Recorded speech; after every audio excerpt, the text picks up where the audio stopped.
Bien, amigos, continuamos con el día. En nuestro segundo espacio estelar del día, nos place recibir al director general de presupuesto, José Rijo Presbot. Muy buenos días y bienvenido. Muy buenos días, Uchi, Carolina. Un placer, como siempre, compartir con ustedes y todo el país.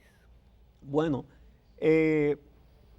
la Procuradora General de la República dijo ante la Cámara de Comercio que el Ministerio Público necesita 10.500 millones de pesos para el 2022 y le asignaron 8.399.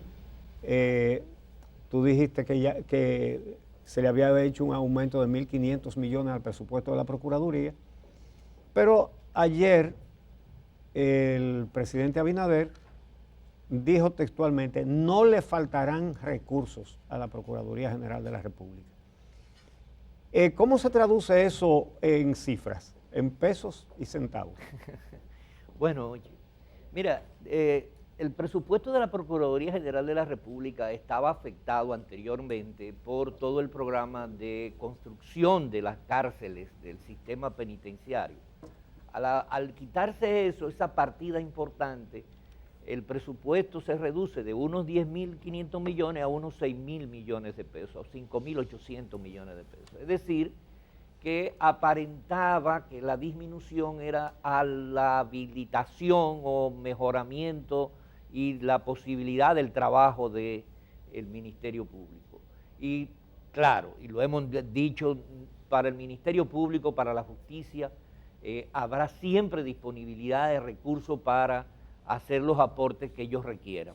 Este año, por ejemplo, el presupuesto originalmente era de 7.005 millones de pesos y en el reformulado que hicimos en el mes de julio, que sometimos al Congreso, se le incrementó a 8.912 millones de pesos. Es decir, que tuvo un incremento de alrededor de 1.800 millones de pesos. Para el año próximo, para el año 2022, el presupuesto es de 8.399 millones de pesos, es decir, un incremento con relación al presupuesto inicial de 1.393 millones de pesos. Ese total, esos 8.399 millones de pesos, es lo que está presupuestado en el proyecto de ley de presupuesto general del Estado, que esperamos que sea aprobado ya en estos días por el Congreso Nacional. Ahora bien, en virtud de que nosotros habíamos elaborado el proyecto de ley de presupuesto sin contemplar ninguna reforma fiscal, si se hubiese dado la reforma, pues nosotros hubiésemos podido incrementarle las partidas que correspondían para el año que viene en el presupuesto. Pero teníamos que ajustarnos a la disponibilidad de ingresos para el año 2022, porque elaboramos el proyecto de ley sin nuevos ingresos por impuestos. Es decir, que teníamos una limitante en la formulación para el 2022, a tal extremo que el 99.7% de todos los ingresos que recaude aduana y la Dirección General de Impuestos Internos se van en 6 renglones del gasto público: educación, salud, todo lo que son los programas sociales como el programa Supérate, los intereses de la deuda, la amortización del pago de la deuda y los subsidios focales que tiene el gobierno. Es decir, el 99% de los ingresos de impuestos, de aduana y TEBI se van en esos 6 renglones. Además, tenemos una gran restricción de lo que se llama los porcentajes fijos que ofertan, que aplican a determinadas instituciones. Si nosotros aplicáramos esos porcentajes fijos, tendríamos que disponer, por ejemplo, para el presidente de la República le corresponde el 5% de los ingresos. Eso representaría 41.000 millones de pesos. Sin embargo, al Poder Ejecutivo le hemos dejado su mismo presupuesto de 4.600 millones de pesos. Al Congreso Nacional le hubiesen correspondido 24.000 millones de pesos. Y a la Cámara, al Tribunal, a la Junta Central Electoral, en un año no electoral le corresponderían unos 17.000 millones de pesos. Es decir, que eso es imposible cubrir con la estrechez y la rigidez de los ingresos que tenemos. Por eso es que se ha establecido ese porcentaje menor al Si se aplicara el porcentaje que le corresponde a la Procuraduría General de la República, le tocarían unos 11.100 millones de pesos, pero no hemos podido ajustarlo. Ahora bien, como hemos hecho un esfuerzo este año de reducción de gasto y el déficit, que en el año pasado con un 7.5% del PIB, este año lo estamos disminuyendo en más de un 60%, el déficit va a quedar por debajo del 3%, lo cual implica que hemos podido ahorrar para gastar mejor y distribuir mejor. Todo aquel gasto que no se va a ejecutar al 31 de diciembre, pues lo que hicimos ahora, un reformulado para poder habilitar recursos a determinadas instituciones que efectivamente pueden disponer de esos recursos para el año siguiente. ¿Qué quiero decir con eso? A la Procuraduría General de la República, además de los 8.912 millones de pesos de este año, se le ha hecho un aporte adicional de 1.500 millones de pesos, que de lo que no ejecuten en este mes, que es indudablemente muy pocas posibilidades ya de ejecutar 1.500 millones de pesos, esa disponibilidad se le queda para el año próximo. No así, por ejemplo, al Ministerio de Salud Pública o al Ministerio de Educación, porque su periodo termina el 31 de diciembre y lo que no se ejecuta, simplemente ese gasto no existió. Y si yo tengo una disponibilidad de recursos ahí, pues lo que tengo que hacer es utilizarlo mejor, por ejemplo, transfiriéndole 1.500 millones adicionales a la Procuraduría General de la República. Con eso, la Procuraduría pudiera tener alrededor de unos 9.800, casi 9.900 millones de pesos para el año 2022 y claro, seguiríamos apoyando en la medida de las posibilidades. Eso, tranquilizador, Carolina. Así es, porque definitivamente una de las formas que ha existido tradicionalmente en este país para presionar a la justicia desde el Ejecutivo, cuando ha sido necesario, porque muchas veces eso no ha sido ni necesario, debido precisamente al libre nombramiento y remoción, ha sido sofocar su presupuesto. O sea que unas declaraciones en ese sentido de que no le van a faltar los recursos y unas cifras que implican un aumento que por muchos años desde la justicia se ha solicitado, pues definitivamente son noticias positivas, don Uchi, para la institucionalización. Es bueno especificar también, perdóname, don Uchi, sí, que en este reformulado también le hicimos un incremento de 2.500 millones de pesos a la Suprema, al Poder Judicial, también para que tengan esa disponibilidad. A la Junta Central Electoral se le aportó 750 millones de pesos para que pudieran cubrir el déficit de este año. Igualmente a la Cámara de Cuentas se le hizo un adicional, al Tribunal Superior Electoral, es decir, que a los órganos especiales constitucionales se le han estado dando los recursos para que cumplan con sus misiones. Yo quisiera decir sobre eso, don Uchi, porque a lo mejor hay gente que no le ha dado seguimiento a estos temas de cómo se trata presupuestariamente a las entidades responsables de perseguir y también de auditar. Los aumentos de presupuesto, cuando han sido minúsculos tradicionalmente y muchas veces simplemente no han sido. El Poder Judicial cada 7 de enero, que es el Día Nacional del Poder Judicial, ha tenido que pedir más recursos. Era casi como ver a la justicia arrodillada pidiendo lo básico, porque la verdad era que era un presupuesto muy bajito. Es un presupuesto bajito y hay que encaminarse hacia precisamente esto, que es aumentarlo.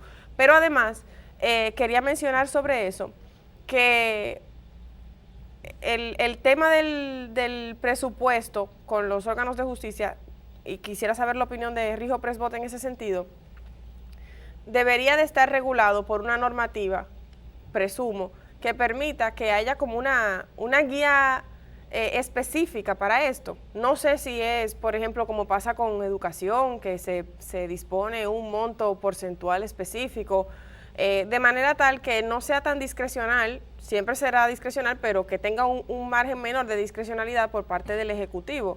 ¿Qué usted piensa sobre eso, usted que sabe tanto de presupuesto? Bueno, mira, una de las cosas que más nosotros hemos venido impulsando desde que llegamos, conjuntamente con el Ministerio de Economía, Planificación y Desarrollo, es unir el plan al presupuesto. No es asignar una partida fija, sin saber en qué real y efectivamente se va a gastar, dónde se va a gastar, por qué se va a gastar, qué se va a lograr. Es decir, es producir lo que nosotros denominamos la cadena de valor, insumo, proceso, producto, resultado, impacto en la sociedad. Y eso es lo que estamos tratando de que todas las instituciones lo hagan. Igualmente, llevando a todos los organismos del Poder Ejecutivo a que registren y tengan el control del sistema integrado de gestión financiera del Estado. ¿Y por qué decimos esto? Porque la manera mejor de procurar un gasto más eficiente es si hay controles desde el mismo sistema. Nosotros queremos, por ejemplo, aquí anunciar que el Defensor del Pueblo, que es un órgano constitucional, ya está registrando sus gastos en línea en el CIGED. Y eso es un paso, y es lo que nosotros hemos estado conversando a instancia del Poder Judicial para que ellos también se incorporen al CIGED y los otros órganos. Porque si hay algo mal de presupuestación es que se fije en porcentaje fijo. No hay posibilidad de mantener un incremento de los gastos sin saber cuáles son los productos institucionales que se van a lograr. Es decir, 4% de educación, por ejemplo. Por ejemplo, ¿no? Es decir, tenemos que mejorar la calidad del gasto, que ha sido nuestro esfuerzo, eficientizando y uniendo mejor la planificación con el presupuesto. Casi se nos acaba el programa, pero me llama la atención. Tú siempre venías aquí a criticar el enorme déficit presupuestario, todos los años un déficit. ¿Cuál era el promedio de esos déficits antes? ¿Y qué déficit? Tú dijiste que está reducido el déficit para el presupuesto del año que viene.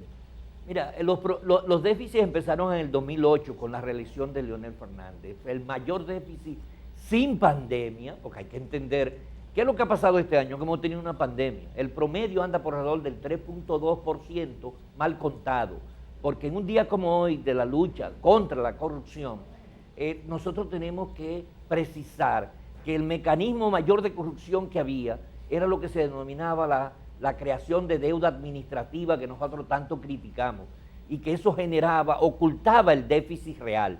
Por lo tanto, por ejemplo, el año pasado fueron 62.000 millones de pesos que se pagaron de enero al 14 de agosto de esa deuda administrativa sin tener los debidos procesos, que son elementos constitutivos de prueba de la enorme corrupción que se daba en el país. Nosotros, como primer punto, desde que llegamos pusimos un artículo de la ley que ningún funcionario puede generar una deuda administrativa, es decir, no puede ejecutar ningún gasto si no tiene los presupuestos, si no tiene los recursos para asignarse. Y el que lo hace, lo va a pagar con su patrimonio, porque la lucha contra la corrupción desde el gobierno no es una pose, es un hecho, es una realidad, porque nosotros creemos que de esa manera es que podemos dedicar más dinero a la salud, a la educación, a la seguridad ciudadana, a impulsar empleos dignos. Y por lo tanto, el déficit que nosotros estamos teniendo, pensábamos terminar con 4.1 y estamos en menos de 3, porque eso es parte de consecuencia de la pandemia. Tuvimos que hacer un gasto enorme, no contemplado en el presupuesto del 2021, para poder dar el mayor plan de vacunación que se había hecho en toda Latinoamérica. Y gracias a Dios estamos en un camino de que la población entienda la necesidad de vacunarse para llegar a esa inmunidad de rebaño, como se llama. Por vacunas no ha sido falta, por la instrumentación de eso. Y eso entonces nos llega de satisfacción al finalizar el año, que a pesar de la pandemia, a pesar de la crisis, del aumento de los combustibles, del aumento de los fletes, de los aumentos de los fertilizantes, de la peste africana porcina, a pesar de todo eso, República Dominicana es el único país que este año, que las dos calificadoras de riesgo más importantes, Standard & Poor's y Fitch, no hayan elevado, no hayan mejorado nuestra calificación de riesgo de negativo, nos llevan a estable. ¿Por qué razón? Por la robustez, por el compromiso de la disminución del déficit, por el manejo responsable de la deuda, que la hemos disminuido de un 58.2% a apenas un 51% y esperamos terminar por debajo del 50%. Y esa robustez de la economía es lo que esta calificadora no han permitido dar mejores calificaciones. Bueno, qué pena que se nos acabó el tiempo, pero tú ves, cuando tú no eras funcionario, tú venías más a menudo aquí. Don Uchi. ¿Qué es lo que pasa? Óigame, yo estoy aquí siempre para ustedes. Cuando me llaman, aquí vengo. Bueno, pues esperamos que Siempre siga siendo así. disponible, Tiene tiene un poquito más de trabajo, un presupuesto un poquito más complejo. Sí, eso es lo que pasa. Sí. Porque lo hemos llamado y él no ha podido venir, pero sí. Sí, pero él vino, usted vino hace como un mes y medio, ¿no? ¿Ah, sí? Hace como un mes estuve aquí. Ah, sí, sí. Los 74 años de la memoria. Sí, eso es lo que pasa. Eso Bueno, es. muchas gracias a José Rijo y muchas gracias a ustedes, amigos, que cada mañana nos acompañan. Para ustedes trabajamos. Después de este momento que nos paremos de aquí, seguimos trabajando para entregarles mañana un programa interesante de nuevo. Y para mañana, producción que tenga listo un video que le queríamos presentar hoy de una niña dominicana extraordinaria. Lo presentaremos mañana junto con todo el contenido que, como ya ha dicho Uchi Lora, estaremos preparando a partir de este momento. Como Hasta poco mañana. esa niña va a llegar a presidente. Como poquito. Sí. Hasta mañana.